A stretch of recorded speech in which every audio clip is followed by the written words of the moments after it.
Est-ce que tu savais que les pilotes de ligne avaient le droit de dormir pendant un vol? Oui, oui, tu as bien entendu. Ce n'est pas une légende urbaine, c'est totalement vrai.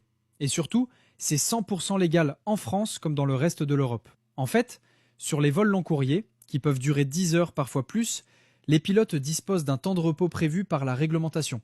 C'est ce qu'on appelle le sommeil contrôlé en vol. L'idée est simple, pour éviter la fatigue et garder toute leur vigilance lors des phases critiques, comme le décollage ou l'atterrissage, les pilotes doivent alterner entre périodes de pilotage et périodes de repos. Et ce n'est pas juste une petite sieste sur le siège du cockpit. Sur certains avions utilisés par les compagnies françaises, il existe carrément des petites cabines discrètes, souvent situées au-dessus ou en dessous de la cabine passager, spécialement conçues pour que les pilotes puissent dormir dans de vraies couchettes. Mais le plus surprenant dans tout ça, c'est une étude européenne qui révèle qu'un pilote sur trois aurait déjà avoué s'être assoupi alors que son copilote dormait encore. Autrement dit, pendant quelques minutes, personne n'était vraiment aux commandes.